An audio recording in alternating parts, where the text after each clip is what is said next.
Olá, colegas da odontologia! Estamos aqui com mais um episódio do OdontoCast, o podcast do CRO Pará.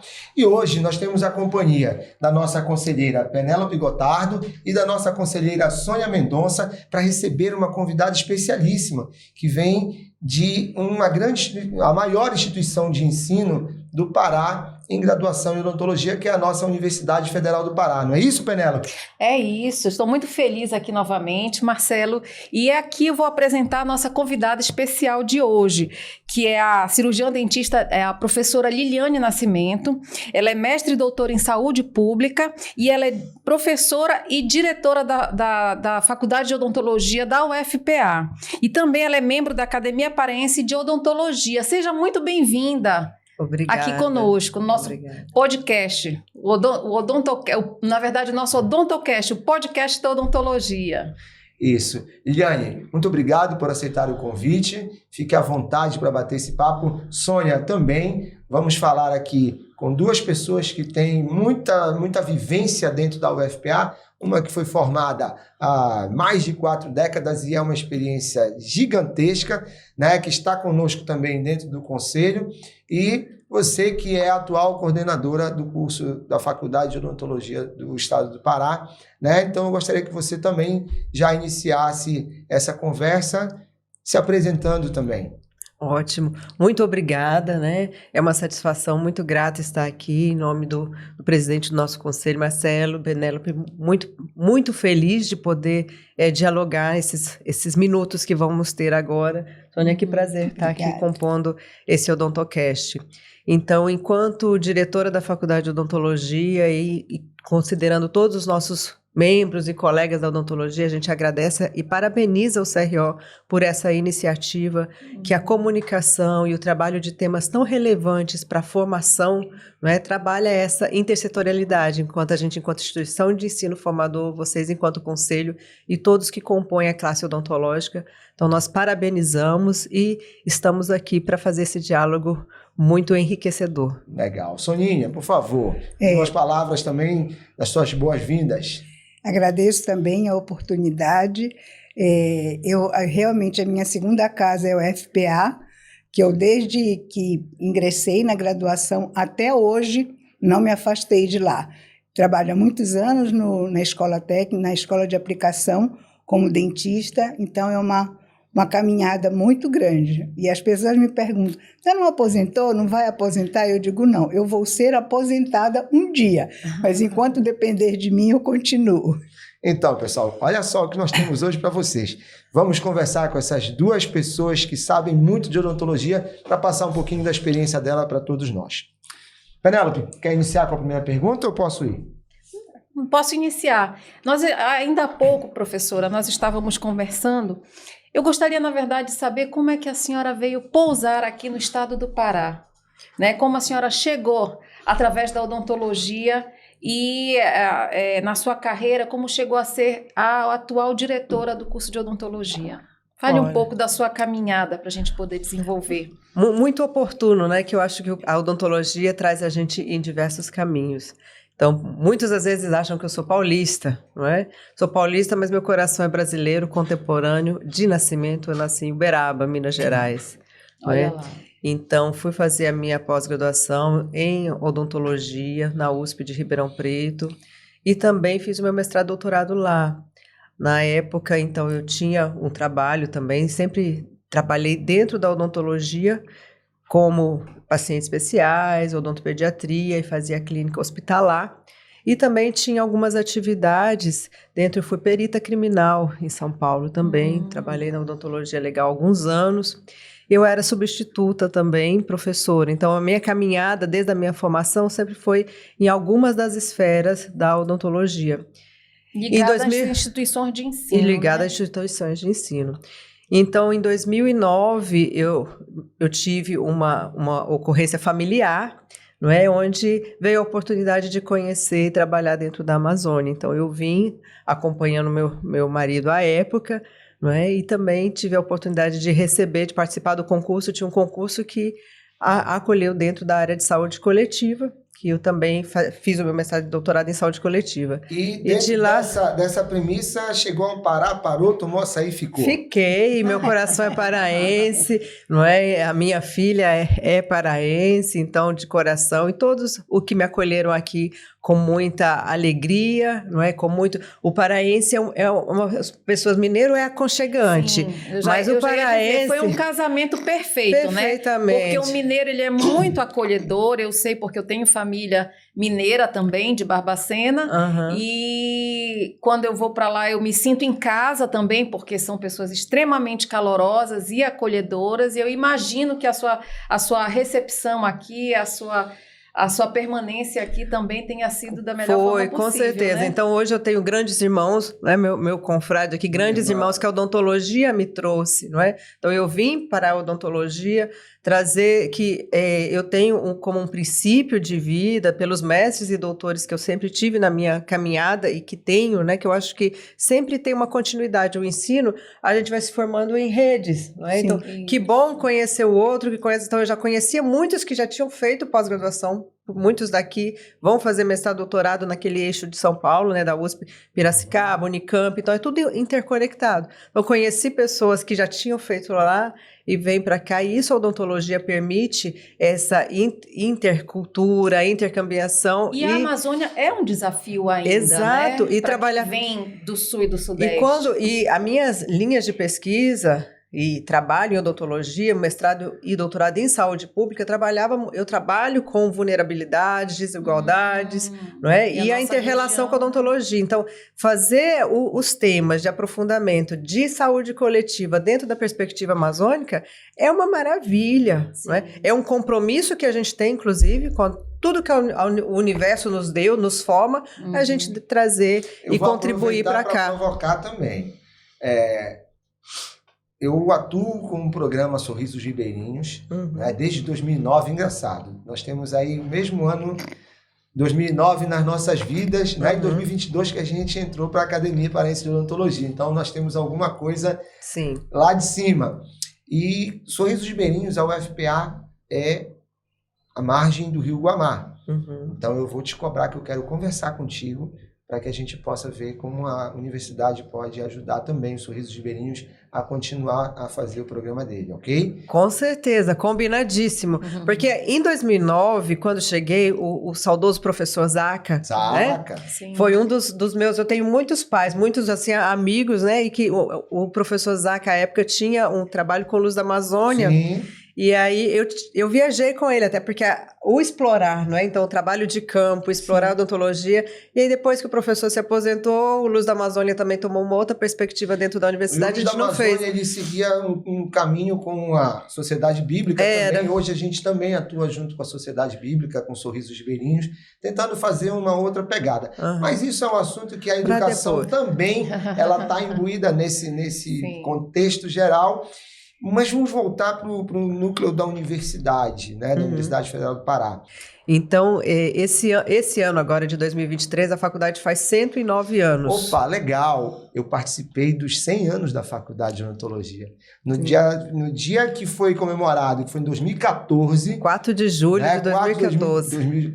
4 de julho de 2014, eu estava lá e recebi esse livro, que foi um livro até que conta a história da nossa odontologia dentro da Universidade Federal do Pará, que começou com a Faculdade de Odontologia do Pará. Foi, com a Escola Livre de Odontologia. Então, lá em 1914. Exatamente. Né? Então, isso é legal porque toda a odontologia paraense está ligada a esta faculdade, a esta universidade. De alguma forma está conectada com a UFPA. Os professores de outras faculdades foram egressos de lá, com certeza, entendeu? Liliane, eu gostaria de saber quantos alunos tem hoje no universo da Faculdade de Odontologia do Estado do Pará. Tá. Hoje, na universidade, nós temos 715 alunos de matrícula ativa. Temos ainda alguns alunos que não estão com matrícula ativa. O que significa isso? São alunos que têm vínculo com a universidade, mas por algum motivo, diversos, que a gente acompanha esses alunos, estão sem matrícula. Ou está fazendo algum outro curso, ou desligou, ou tem serviço militar, tem várias situações de matrícula, né, de um aluno com vínculo sem matrícula. Certo. né? E desse universo todo, desses 715 alunos, hoje a UFPA também tem dentro das suas políticas de inclusão, não é, que são aí coordenadas pelo nosso magnífico reitor, o Emmanuel Torinho e todos os seus pró-reitores, na inclusão da responsabilidade de ser uma universidade federal, de ser o único curso de odontologia público no estado do Pará, não é? E temos aí políticas com alunos indígenas, quilombolas e em vulnerabilidade. A gente tem os alunos que entram pelas ações afirmativas, né? Eu também tenho uma pergunta para te fazer que eu acho que é interessante. Qual a evasão que vocês têm de alunos? A gente já conversou anteriormente sobre isso, mas eu gostaria de publicizar. Essa evasão de alunos, hoje, ela é considerável dentro da universidade, não é? Sim, é um dos indicadores de desempenho acadêmico, né, monitorados pela Pró-Reitoria e pela gente internamente. A gente tem uma comissão interna, tem um núcleo docente de professores que acompanha.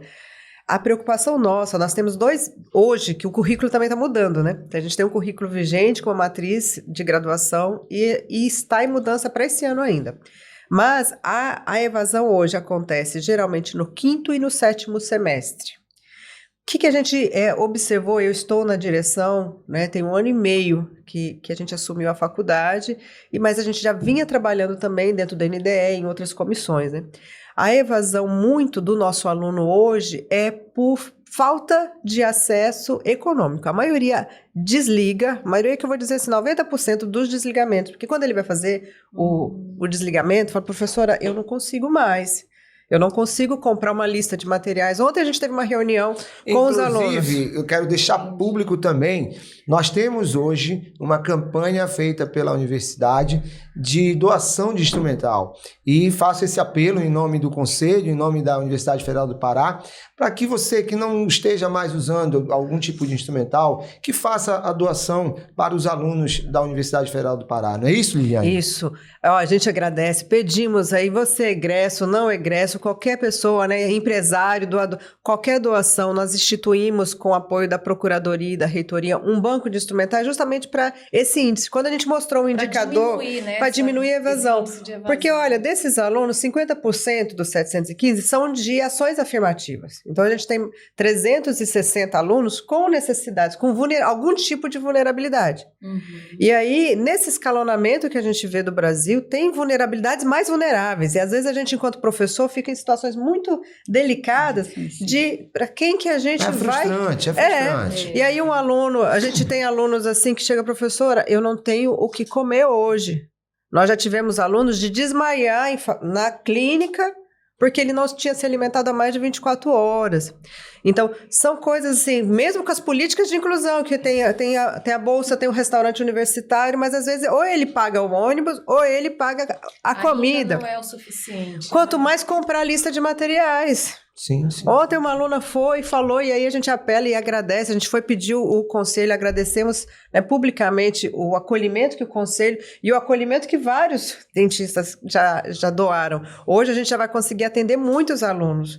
Porque o aluno chega... até ampliado, né? É uma coisa até que o conselho, né? A gente pode fazer tipo uma campanha, né? Realmente. Para que as pessoas tenham mais conhecimento da necessidade real. Porque né? muitos colegas desconhecem essa ação. Pois e esse movimento que vocês têm, essa capilaridade e visibilidade, ajuda, porque às vezes dentro da universidade a gente não tem essa interface, eu né? deixo até bem claro aqui que a gente recebe muitas solicitações de divulgação de cursos que foge um pouco a alçada do conselho, mas sensível a essa causa, isso já deve até estar, porque já foi solicitado para que entrasse nas redes sociais do conselho, né? Então, a gente está apoiando isso e vamos divulgar mais, aproveitando também esse momento para fazer a divulgação disso. Olha, e eu digo assim, eu tenho vários casos, né? O tempo nosso aqui não daria para falar de cada caso, mas com certeza vou contar um aqui, que é uma aluna com desempenho excelente, estudou numa escola com bolsa, porque eles estudam mesmo. E aí, a mãe dela é Gari, em Belém. E ela chegou, professora, eu vou ter que abandonar o curso, porque eu não tenho como comprar material. Ela não tinha um jaleco para comprar um jaleco. E a gente se une, os professores, professora, assim, a gente tira o que tem do bolso. Não, você vai continuar o curso. Aí essa aluna, eu digo hoje, pelo tempo, né, 109 anos, essas políticas começaram em 2015, 2017, então é pouco tempo de experiência nessas políticas de inclusão. Hoje essa menina já transformou a vida dela, então coletas internas. Hoje a gente está no banco e pede para vocês divulgarem. Mas essa ajuda e é o papel social da universidade, da UFPA. Mas até uma sugestão, né, de ampliação de tudo isso é convidar, né, padrinhos solidários, né, que possam, né, ajudar, né, ter uma certa regularidade. Porque só assim, com a colaboração, com a solidariedade, que a gente vai conseguir mudar a vida de uma pessoa. Exatamente, quem não muda só dela, igual essa hoje, ela tá no mercado, né, e tá trabalhando, e mudou a vida de toda a família. Então, quando a gente faz a inclusão, a formação, a odontologia é transformadora, não só porque a gente transforma os sorrisos, as vidas das pessoas, mas o olhar da gente enquanto academia, enquanto universidade, é ver que transforma a vida de muitos. Hoje os alunos indígenas, olha, é quão grato a gente vê, né, quando o aluno se forma, conclui a odontologia, porque quando ele já está na odontologia, o aluno hoje, a gente tem alunos que estão no 5º semestre, eles começam a parte pré-clínica. Quando eles estão de férias já e voltam para a aldeia, para o distrito sanitário indígena deles, eles já são vistos como o dentista. Sim, os doutores, então, né? Isso, então é uma responsabilidade muito grande nossa e ainda o instrumental é um elemento que impacta. Então, com o banco de instrumentais, a gente já conseguiu diminuir. Tem outras políticas que a UFPA tem de apoio, de moradia, de auxílio permanência, que ajuda. Mas a gente sabe o quanto o mercado, o mundo hoje está custoso, né? E está difícil, né? Exatamente. Eu vou entrar numa outra seara agora, saindo um pouquinho, porque estás falando muito de mercado, de política pública, né? E assim, é preciso que haja um entendimento da política pública de classe e da política pública voltada para a população de uma forma geral, né? Então, assim, qual a tua opinião, e estender também, eu quero que as duas respondam, por favor, sobre a ausência de políticas públicas em relação à colocação do profissional, do recém-formado no mercado de trabalho. Por exemplo, eu penso que nós deveríamos ter, dentro das nossas esferas de políticas públicas, um fomento que o profissional que viesse do interior tivesse a oportunidade de, pelo menos, escolher se ele pudesse voltar para o interior dele, não ficar na capital, pelo inchaço que nós temos de profissionais na capital. Vou dar um exemplo. O indígena que ele se forma, ele volta para lá. Será que ele volta mesmo com a possibilidade de fazer uma odontologia de excelência, ou as deficiências que ele vai ter vão desmotivá-lo a continuar a fazer uma boa odontologia? Eu estou te falando no caso de um indígena, mas vamos dar outro exemplo. Nós temos quilombolas, alunos quilombolas. Um marajoara. Alguém que sai do Marajó, venha fazer em Belém o curso, como ele vai voltar para o Marajó se ele não tem boas condições de trabalho do sistema público, se ele não tem uma boa remuneração do sistema público? Como é que nós poderíamos pensar em melhorar isso? Vocês têm alguma ideia? Sônia, comece. Eu tenho assim um exemplo com relação a Soure, porque é onde eu estou tendo uma maior vivência agora, porque a minha filha ela é professora da UFPA em biologia e ela mora em Soure, né?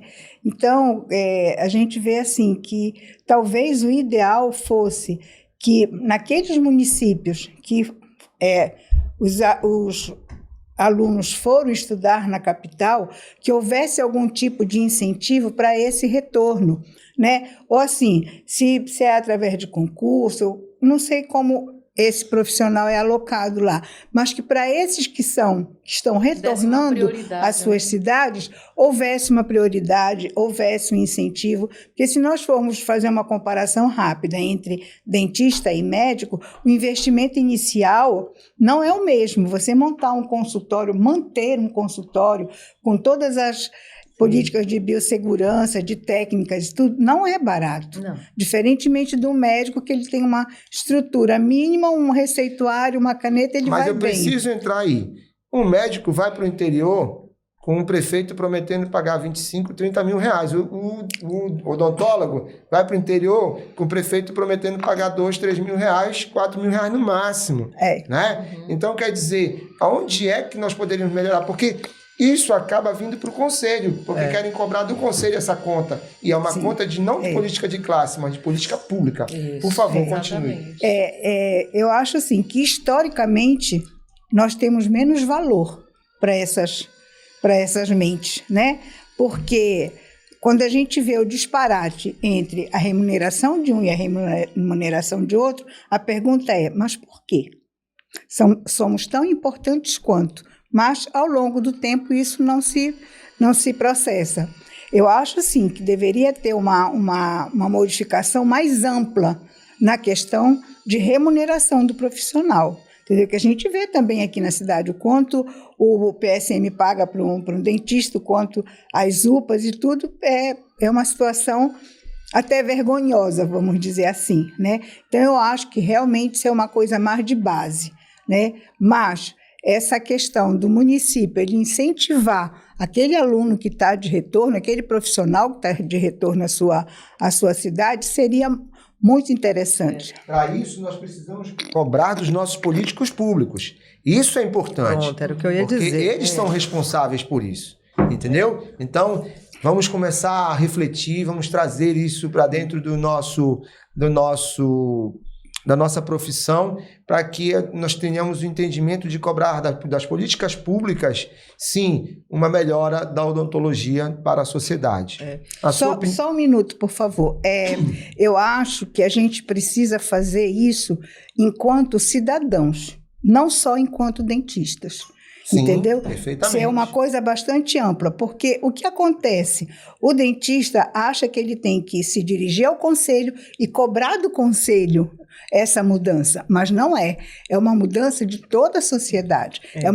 Tem que haver uma conscientização da população do quanto ela pode solicitar ou até exigir melhorias e não deixar a cargo dos seus órgãos, entendeu? Eu acho o seguinte... Vou falar, mas só para te provocar um pouquinho também. Será que a Universidade Federal do Pará, o curso de odontologia, poderia, junto com o conselho, trabalhar uma campanha em relação a isso? Vamos pensar se Vamos elaborar. Eu vou tentar consolidar algumas ideias aqui de políticas e trazer duas experiências, né? Então, eu trabalho na saúde pública, sou também da ABENO e da Abrasco.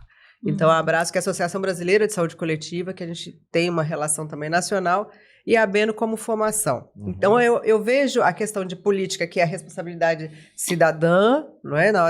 E ter realmente uma bancada, porque é a história de classe também. Se a gente for ver a história da profissão médica, a história da profissão da odontologia dentro do Brasil, desde que Dom João chegou e instituiu o decreto dos doutores. Não é? Então, como se deu e como se dá essa valorização profissional, que eu acho que a gente tem que trabalhar junto, né, nessas questões. E realmente cobrar e ter uma bancada. Os médicos têm uma bancada forte em assembleias, né? Tanto a Assembleia Municipal, estadual e federal, tripartite, é uma responsabilidade. E outra coisa também, nós temos, enquanto formação, enquanto universidade, a UFPA tem a graduação, tem residência e tem pós-graduação, né, mestrado e doutorado. Na residência, os residentes, a gente provoca eles para que eles participem na Conferência Municipal de Saúde, não é? Que é lá que vai discutir onde é que o dentista lá no consultório, eu quero cobrar, tem que cobrar, a gente tem que cobrar em todos os momentos, mas a cobrança ela é dupla em direitos e deveres. Lógico. Aí, às vezes a gente vai conversar com o aluno, e isso não só na graduação, a gente não tinha tempo nesse currículo antigo, no currículo novo,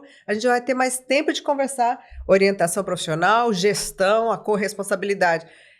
Quantas vezes a gente teve, quantos dentistas ao longo da história, vamos pegar do SUS, de 88 para cá, né, nos últimos 37 anos, quantas vezes o cirurgião dentista foi para uma conferência municipal de saúde dizer que ele precisava de ser incluso lá na política? Quem faz parte, quem tem assento no Conselho Municipal de Saúde? Porque é lá que vai ter a PAS anual, que vai discutir a política de atenção à saúde. Tem uma experiência que aí eu fecho o meu pensamento, que foi um movimento assim, muito incentivado, não é? Na Bahia, com residentes, com uma série de profissionais da odontologia para fazerem presente numa reunião de conselho, porque era um município que não tinha cobertura de saúde bucal, vou falar enquanto, né, ter na estratégia, ter em UPA, não tinha. Então, eles foram para a conferência, fizeram movimentos fortes em cima lá, nós como dentistas, não só como cidadão, porque você se inscreve numa conferência ou como cidadão de algum bairro, ou como entidade de classe, e essa conferência pactuou, porque é lá que faz a pactuação. Vamos expandir em 30 equipes. Quantas vezes nós participamos? Sim. Vou fazer a nossa autocrítica, enquanto a gente Mas não é dá isso conta que de eu tô fazer tudo. provocando. Na universidade, a gente só conseguiu ir para a conferência, uma também que às vezes a gente nem sabe quando sai, porque sai assim do dia para a noite, abriu. Ó, abre a inscrição, é amanhã, faz 3 dias, não dá tempo da gente se organizar. Dentro da UFPA, a gente precisa de um tempo. Ótimo, a gente foi 3 vezes numa conferência. É Na ótimo. conferência que a gente foi, tá lá. Algumas equipes que hoje criaram, foi porque a gente estava lá em 2017. É ótimo esse esclarecimento, essa porque atuação. precisa que haja um entendimento de que o conselho não pode resolver tudo. Porque hoje o cirurgião dentista ele quer que o conselho resolva todas as temáticas relacionadas a ele. E nós temos as temáticas que são relacionadas sim à política de classe, que o conselho tem as suas atribuições, e temos as temáticas voltadas para as políticas públicas, como tu estás falando. O dentista precisa também sair um pouco do casulo do consultório e ir para o enfrentamento de conseguir as causas justas. Porque, olha, nessa conferência a gente ainda ficou de fora, aqui em Belém, porque tinha uma bancada muito grande de farmacêuticos, de médicos médico e enfermeiro. e enfermeiro. Dentista, quando a gente foi contar, que conta por número de votos. A gente levou só as turmas dos residentes, a gente tinha 20 residentes. E tinha 50 farmacêuticos, 200 enfermeiros. Como é que a gente vai requerer, né? Então, eu acho que nessa questão da comunicação, do diálogo, né, não interessa qual o seu vínculo, se você é da UFPA, se é de outra universidade, você está no... Nós somos cirurgiões dentistas. E quem vai lutar, quem vai dizer que a odontologia é importante? A população, sim, mas a gente. Enquanto política pública, eu vejo esses 2 caminhos. A gente se fazer presente numa conferência municipal de saúde. E informar a população. Numa conferência estadual, que a gente que vai falar.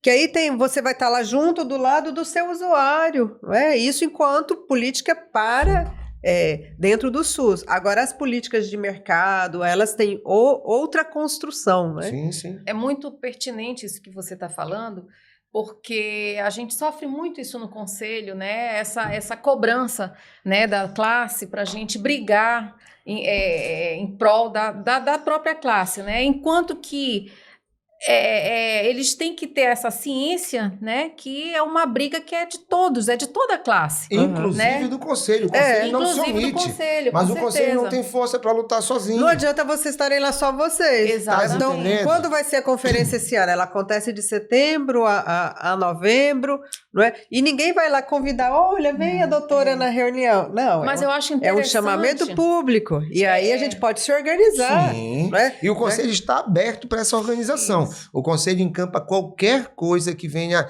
favorecer a odontologia. O problema é que o conselho não pode fazer isso sozinho. O conselho precisa que todos se unam para que a gente possa evoluir como uma classe. Trabalhar nessa unificação é um compromisso de todos nós. É o que nos conecta, né? Com certeza. E assim, você como instituição de ensino, né, tem essa, digamos, obrigação também de orientá-los, né? Porque o que a gente vê muito, eles não sabem nem aonde ir. Sim. Qual órgão procurar, entendeu? De que forma participar, De que forma, né? Não sabe se é um pedido que tem que brigar no Ministério Público, se é na vigilância sanitária, Sim. se é aonde pedir socorro, entendeu? Então, eu acho que a formação também deveria estar muito incluído nisso, né? Esse tipo de orientação, que muitas das vezes a gente sai da universidade sem saber. Mas é porque isso não tinha nos currículos, nem no currículo que você foi formada, nem no meu, e nem da diretriz de 2001. Agora essa de 21 tem mais uma exigência e mais uma obrigação, que agora está lá escrito na diretriz que a gente realmente tem que ter essa formação. Vem uma observação que nós fazemos uma métrica também. O recém-formado, de 10 anos para cá, ele tem um entendimento diferente de 10 anos para trás. Em relação a esse entendimento de onde procurar ajuda para resolver os seus problemas. E isso é uma coisa que precisa ser muito bem compreendida para que não haja nenhuma uma reverberação de desinformação que vai terminar no conselho como se o conselho fosse o único órgão competente para resolver todas as mazelas da odontologia. Com certeza. Entendeu? O entendimento do escopo de cada entidade, exatamente, né? Então, exatamente. É o que às vezes tem isso. Como epidemiologista, né, dentro da saúde pública, a gente coloca as décadas como um limite temporal de estabelecer mudanças de transformações sociais, de endemias. A gente observa isso também. Eu estou no ensino há 26 anos, né? Então, 13 anos aqui no Pará e os meus anos em outras instituições. E realmente a gente percebe isso. Talvez um estudo, né? Eu só tenho conhecimento de 2 artigos, e a ABENO estuda muito isso, né? Do ensino, dessa transformação, quem somos hoje, o que fomos. Então, essa temporalidade, é diferente. Agora, a métrica de saber se é melhor ou pior, não é? Eu acho que não é isso, mas é a questão qualitativa de realmente o que a gente tem informado. E hoje a gente, enquanto professor, vê que nós estamos na geração líquida. É uma geração líquida, é uma geração do descartável. Não é? Então, a própria informação, se ela tiver mais de 2 minutos, eles aceleram o áudio, não é? Para ouvir. Então, o que é realmente aí é uma dificuldade do ser professor, o que eu vou ensinar, como eu vou ensinar, e essa percepção do mundo mesmo que mudou. O mundo mudou muito. Após a pandemia também mudou mais ainda. O que a gente ia mudar em mais 10 anos, nós nos transformamos em 2 anos. Era como se a gente estivesse dentro do casulo e fez uma transformação e temos um mundo diferente. E aí isso exige da gente mais formação. Ótimo tu falar mais de transformação. Então vamos falar de transformação. Está havendo algumas transformações dentro da questão de regulação da odontologia. Uma delas é a possibilidade da prova de proeficiência do Conselho Federal, né, do Sistema Conselhos. Sim. Então, foi feito um modelo já no Paraná, né? Nós já tivemos alguns dados acesso a isso, consideráveis, né? Entendeu? E qual a tua opinião a respeito de uma prova de proficiência dentro da odontologia? Tá. Eu vou pedir licença, né, que eu estou como diretora, coordenadora, mas eu vou falar aqui um pouco da visão da ABENO. Quando a gente começou a conversar isso em 2015, né, da proficiência, a época, em 2017, lá em Juiz de Fora, na ABENO, não sei se vocês estiveram, 2017 teve uma reunião com os conselhos federais, com todos os conselhos, justamente nessa lógica, que a gente percebe também, além dessa mudança do aluno, nós temos 109 anos na odontologia enquanto UFPA. Nos últimos 10 anos, a gente teve uma criação de mais de 70% dos cursos de odontologia no Brasil, não só aqui, né?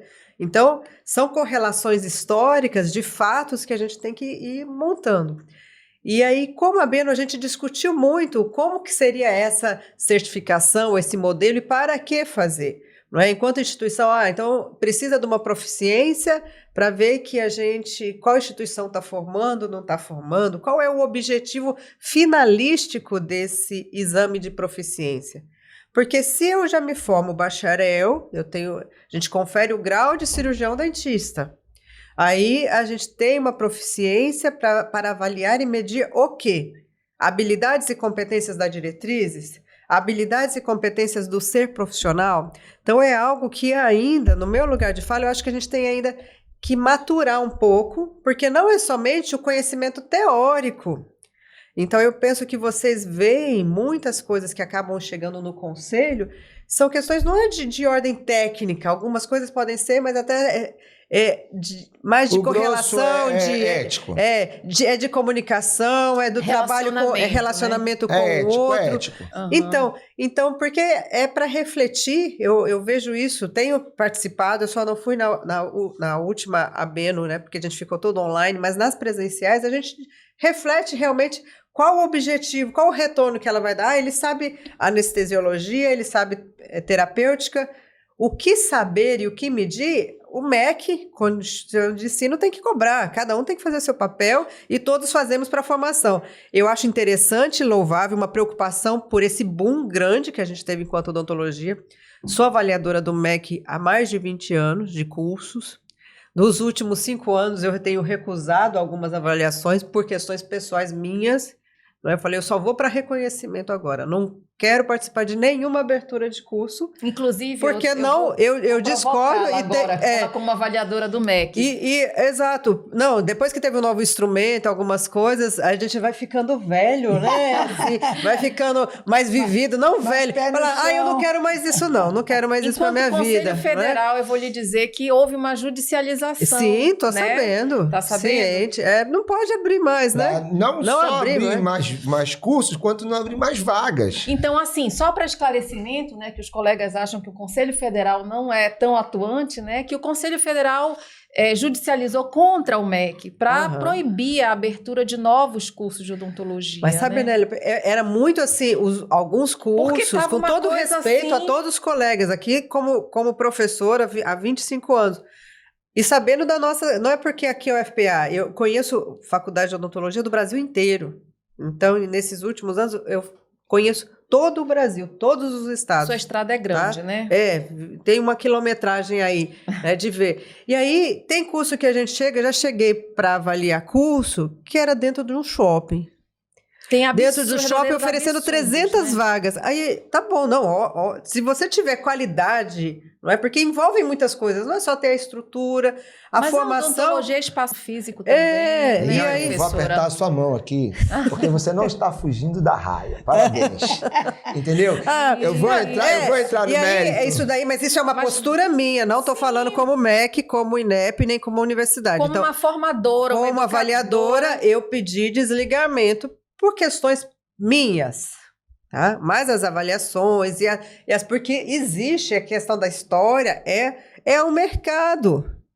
A pressão é mercado. A gente forte, vê, né? por exemplo, nós enquanto FPA, a gente tem a missão, tripé, ensino, extensão, pesquisa, ensino, extensão, além de todas as políticas de inclusão, a gente trabalha, né? Não é só o tempo ali de dedicação exclusiva, tem muitas coisas. Me perguntava, professora, está de férias? Não tem férias, né? Porque é onde a gente trabalha muito mais, nesse planejamento e nas políticas. Então, é o compromisso realmente da formação, né? De uma ampliação. Mesmo, né? E desse mercado, porque para nós é frustrante saber que o aluno não seguiu carreira na odontologia. A gente quer que ele seja... É um sonho. A gente vai receber agora os calouros, né? Chega os calouros, chega aquele olhar que nos alimenta diariamente, de ver e de olhar, nossa, eu quero ser isso, eu quero chegar, olha para você, eu quero ser como você. Os alunos hoje chegam como espelhos, eles olham a gente o futuro. E aí você tem essa responsabilidade de saber que ele vai se formar e que possibilidades de mercado ele vai ter, né? Não? Olha, eu tô aqui raciocinando, pelo seguinte, porque é muito legal a gente fazer um bate-bola desse, uma conversa meio que informal, porque muitos pensamentos atuais, eles divergem do teu pensamento, que é o mesmo meu. Por que é o mesmo meu? Porque o MEC, ele é o responsável pela educação. Sim. E eu sou cauteloso quanto a essa questão também, minha opinião pessoal, sou muito cauteloso, acho que existe sim a necessidade, não só pela educação da odontologia, mas por toda a educação básica, fundamental, do ensino médio, para o profissional de odontologia, no sentido de que ele possa vir a praticar uma odontologia de excelência. Então, dentro dessa situação da proficiência, eu particularmente tenho até uma outra sugestão, uma outra ideia. Não que seja para o recém-formado. Por quê? Porque quando você faz para o recém-formado, praticamente você desautoriza o MEC. Né? Se o recém-formado não passa na prova de proficiência, ele não pode ser registrado. Ele não consegue o registro, certo? Ou seja, o MEC ficou para trás. Para mim, se houvesse até a possibilidade de fazer como uma prova de proficiência depois de 3 anos já de experiência profissional, né, já com registro no conselho, eu acho que seria até bem interessante. Mas isso é uma opinião minha e respeito todas as opiniões, inclusive a do Conselho Federal, as dos conselhos regionais, que acreditam também nesse modelo de fazer logo após a formatura. Particularmente, eu tenho muitas reservas e queria conversar muito mais sobre isso, Sim, sabe? sim. Porque eu vejo, tem o modelo do AB, mas a formação, Que a também é história questionável. do direito é muito diferente da nossa. Sim. Não é? Então, até como ciências, nós somos considerados ciências da vida no mundo. Na classificação, não é classificação CAPES, não. Nós somos ciências da vida. Eles são ciências de humanidades.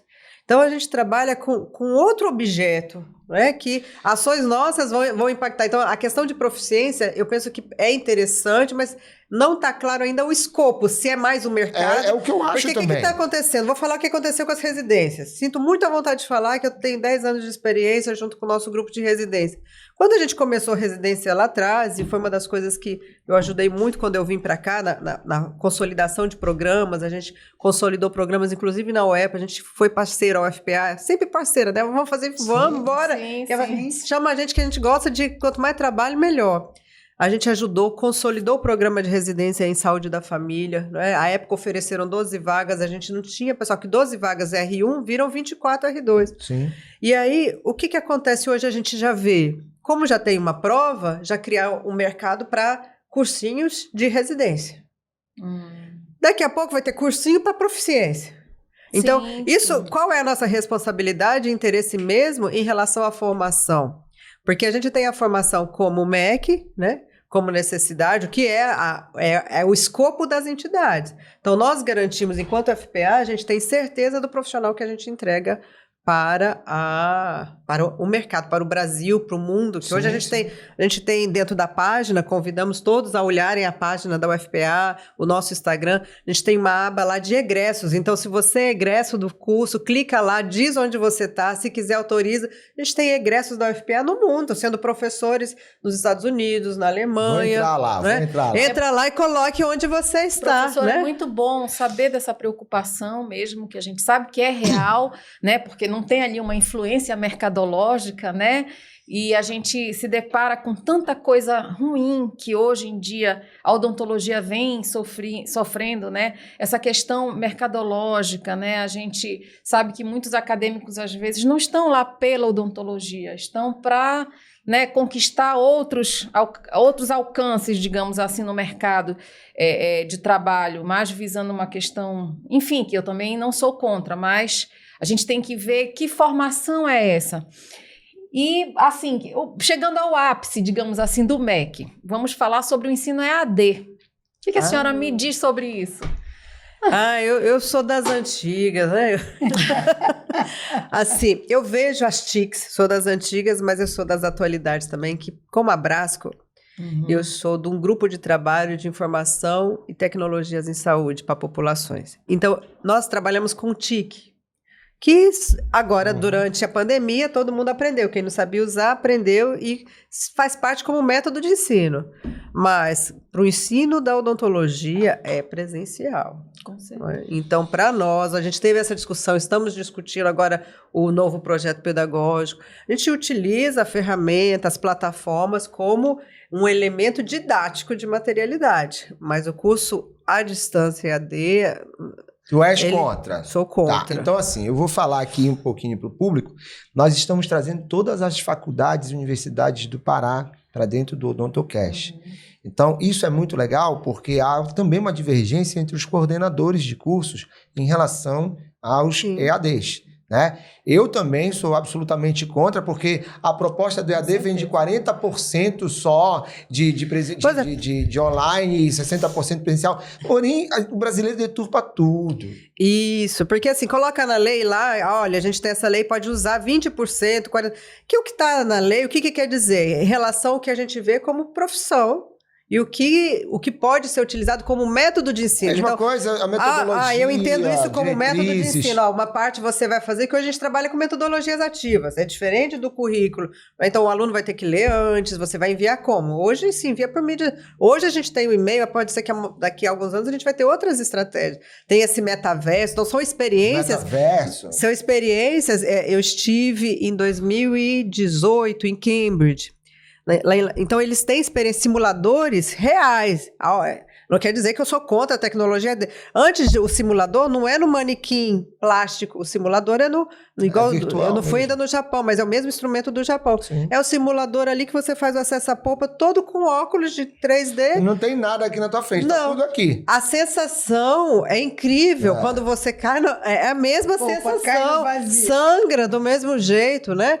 O paciente dá estímulos ali que mexe. Então, usar as tecnologias, o ensino que eu digo EAD, é de deixar assim, olha, você vai lá, assiste a aula, se você tiver dúvida, me pergunta. Como é o modelo realmente à distância? Então, a figura do professor, a gente teve até um caso, que em 109 anos tem muita história para Muita contar, história. né? Com certeza. Mas nesse 1 ano e meio só, de questões judiciais aí, que às vezes a gente recebe também.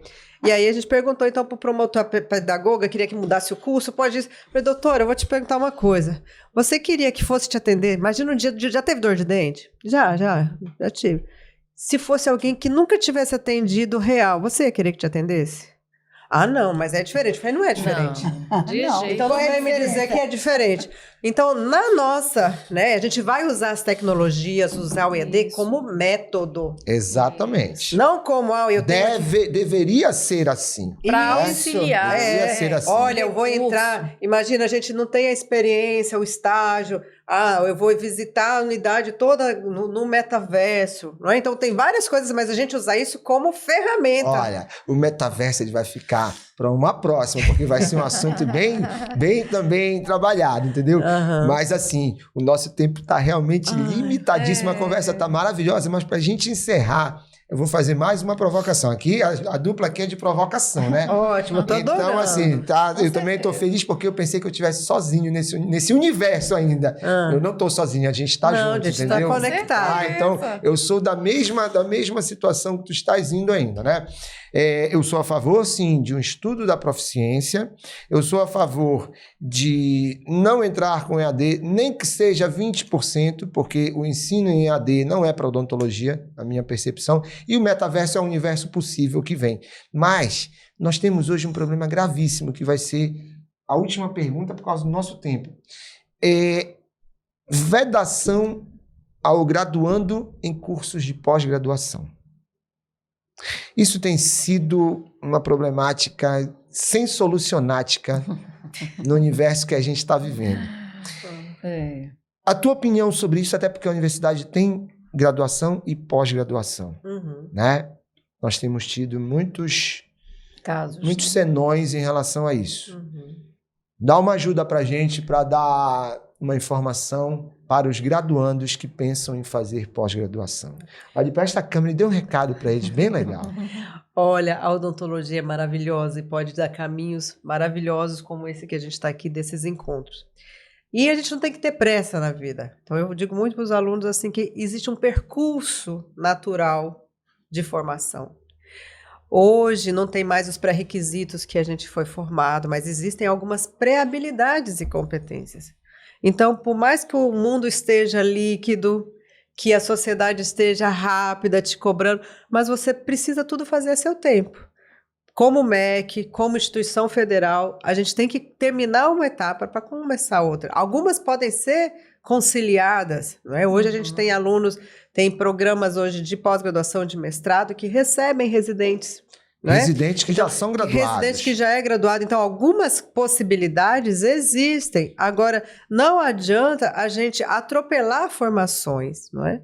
Então, isso, enquanto instituição formadora, que se atentem a pré-requisitos de formação. Então, para que eu faça algum procedimento como cirurgião dentista, eu tenho que ter habilitação em odontologia, não é? Exatamente. Então, são dificuldades que hoje a gente até já reforça. A universidade, por exemplo, tem os concursos públicos, né? Algo que a gente, enquanto odontologia, falávamos ontem com a nossa diretora do instituto, que é uma pessoa maravilhosa e defende a saúde, embora ela seja médica, ela defende, entende muito da odontologia.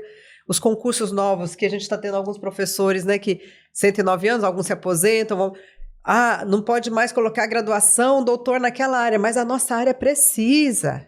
A gente está na diretriz, muda essa agora atual, são habilidades e competências, então é nível 1, nível 2, se você não terminou a graduação, você não vai fazer outra coisa. Exatamente. E a gente vê com muita preocupação também, porque às vezes agora tudo é mídia, né? E eu não tenho muito tempo de olhar, mas a gente tem as pessoas que cuidam das mídias e a gente fica muito preocupado quando a gente vê um aluno nosso de graduação fazendo cursos, Agora avançando algumas etapas e depois voltar para cá. Então, isso é uma preocupação. Eu vou voltar um pouco a direção para aqueles cursos que aliciam também os acadêmicos, que isso acontece. Entendeu? Cursos, instituições de ensino que a gente sabe que oferecem essas vagas, né? Que estão errados também. E aí, cada curso de especialização tem os seus coordenadores e tem um regimento próprio, não é a faculdade, né? Então, Para ficar teria bem claro, que olhar exatamente isso, porque tem outras coisas também. Às vezes o aluno agora a gente teve a habilitação das residências, teve aluno que acabou de colar grau, então nem tem o diploma ainda. Então, nessa temporalidade, então, observar esses prazos legais. Isso é uma coisa importante. Regimentais, que se cumpram os regimentos e as instituições. O que a Penélope falou, que a gente tem que deixar bem claro, é que o Conselho não vai ficar ausente em casos de denúncias. Sim. Nós já tivemos denúncia, nós já fomos atrás. Que denunciem e que os colegas denunciem, por quê? Porque não é só a questão dos cursos, mas tem acadêmicos que às vezes querem logo abrir um consultório, querem atender em consultório. Isso é gravíssimo. E ainda divulgam. E ainda divulgam. Então, dentro de todas essas situações que estão ocorrendo, o Conselho está monitorando, mas com esse monitoramento, na hora que nós tivermos a efetivação, a comprovação de que está havendo alguma atuação irregular, algum exercício ilegal da profissão, nós vamos autuar sim. E é importante que se fale que qualquer atendimento clínico ele tem que estar vinculado a uma faculdade ou uma universidade num projeto de extensão ou no atendimento do curso de graduação. Até como prerrogativa, né? O aluno, ele tem a fase que é de acompanhamento, atividades pré-clínicas, atividades clínicas com acompanhamento e depois o estágio. Exato. Mesmo estágio, ele está com modalidade ele pode atender, tutoria, ele tem sempre mas ele vai ter uma retaguarda. Até o residente, que já é um cirurgião dentista, ele tem a gente como tutor. Ele tem a supervisão, ele tem o tutor, tem preceptor. Então, a questão é respeitar essas instituições, né, os regimentos, porque tudo isso já está ali. Sim, sim. Então, mas uma coisa que às vezes é difícil, que o que a gente não controla a mente do outro, né? Então, é cada um fazer aquilo que eu comecei a falar, que é o escopo. A gente, enquanto formador, a gente se preocupa muito. Já recebemos também denúncias dentro da faculdade, olha, professora, o fulano está atendendo lá. Não, isso não é a nossa atribuição. A nossa atribuição é dizer para ele, olha, você tem que aprender ainda algumas coisas aqui. Mas realmente a gente parabeniza, segue vocês enquanto fiscalização, que isso é um dos escopos do Conselho, né? Sim. Fiscalizar a profissão, e a profissão com ética para o benefício da sociedade. Legal, né? Exatamente. Isso, né? Porque a gente sabe que depois vai ter problema que nós somos ciências da vida, a nossa responsabilidade com a vida das pessoas. A sociedade, não é só com a odontologia espera que a gente Quem gostaria de ter pai, mãe ou filho sendo atendido por uma pessoa que ainda não tem a capacidade para aquilo, né? Será que a pessoa sabe daquilo? Exato. Né? Então, a gente também está nessa situação. Mas, gente, a conversa tá maravilhosa, tá uma delícia, só que o nosso tempo realmente esgotou. Então, vamos às considerações finais. Vamos às considerações finais primeiro com a Sônia, depois com a Penélope, no caso dos conselheiros, por fim, você. E aproveitar para que tu chames a classe para assistir o nosso Odontocast daqui a pouquinho. Soninha, por favor, considerações finais. 30 segundos para ti, agora é no tempo. Rapidinho, marca aí. Eu gostaria muito de agradecer a oportunidade de estar aqui, não só pelo Conselho, mas pela UFPA, e dizer que foi um prazer enorme, mas muito grande mesmo esse contato, porque assim, nós já tínhamos sido apresentadas, mas nunca tínhamos conversado. Eu gostei demais de você, acho que é uma pessoa assim, de um conhecimento e de uma leveza para colocar as coisas. Foi realmente fantástico esse momento. Muito, muito, muito obrigado a todos. Penélope. Liliane, eu também não te conhecia pessoalmente, quer dizer, só lá pelo Conselho, mas enfim, Adorei também conversar, ter esse bate-papo com você. Fiquei muito orgulhosa também, que agora eu tô, digamos assim... Não está mais sozinha também no universo. Não estou. E assim, eu vou te dizer uma coisa. Eu sou egressa da UFPA também, fiz minha graduação, minha pós-graduação, trabalho lá enquanto funcionária pública também do Estado. E assim, eu tenho uma paixão também, eu acho que quem foi o FPA leva no coração, né? Eu estava vendo o pessoal, uma prima que formou agora em medicina também, ela dizia assim, hoje visitei a mãe UFPA, né? Eu acho que o pessoal dessa geração agora chama de mãe UFPA, né? Eu acho lindo, porque é o sentimento que eu tenho pela UFPA. Eu sempre estou por lá e eu tenho um orgulho muito grande dessa instituição. E eu fico muito feliz de ver que tem pessoas que cuidam, que estão zelando pelo nosso curso. E, assim, te parabenizo e espero que você consiga, né, com tantos desafios que a gente sabe que são inúmeros, né, dirigir, né, a uma faculdade de odontologia como da grandiosidade que é da nossa instituição, que você consiga os seus objetivos e você saiba que você pode contar com o conselho. Adorei saber sobre as iniciativas sociais, né? Quero te dizer que a gente ainda vai conversar sobre isso, né, para a gente ter uma parceria, para a gente poder ajudar, entendeu? Sim. Então, fantástico. Só gratidão mesmo, tá? E muito obrigada e até uma próxima oportunidade. As suas considerações finais e o seu convite para assistir o Odontocast. Olhe para cá. Primeiro eu quero agradecer, um prazer enorme, né? Muita felicidade de estar, o tempo passou rápido, que a gente tem outra oportunidade de conversar. Eu represento um grupo enorme, né? Hoje, atualmente, são 68 professores, 13 técnicos, 700 alunos, somos quase 1.000 pessoas ali. Então, enquanto Faculdade de Odontologia, a gente agradece esse espaço. Temos esse compromisso com a formação e que o desafio é de todos nós, né? Então, a mamãe UFPA, como eles dizem, como os calouros, né, estão chegando e todos nós, ela sempre está de portas abertas e precisamos de união, de pacificação do que realmente a gente precisa de fortalecer, que é a nossa casa, né? A odontologia, a UFPA é a mãe de todas praticamente, né? Sim. Então, e aí convido todos vocês a assistirem, a participarem, valorizarem o trabalho do CRO, do Odontocast, que é uma iniciativa maravilhosa para que a gente leve a comunicação de uma maneira leve, não é? Então, trabalhamos pontos aí. Não fuja da raia, não. A gente tem mais aqui conversar. Não pode jogar aqui embaixo, não. Vamos conversar mesmo. E uma comunicação. Venham, assistam, participem e que venham mais momentos assim. Tá? E uma comunicação que seja verdadeira, né? Que não seja uma desinformação. Com isso, Liliane, muito obrigado em nome do Conselho Regional de Odontologia do Pará, em nome de toda a odontologia paraense.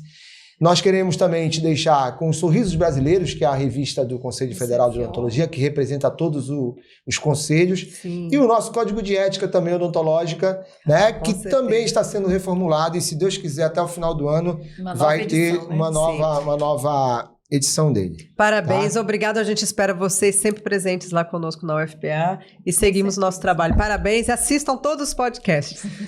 Pessoal, ficamos por aqui com esse episódio bastante interessante, cheio de informações, para que todos vocês possam se deleitar e aproveitar esses momentos de verdades odontológicas. Um grande abraço a todos.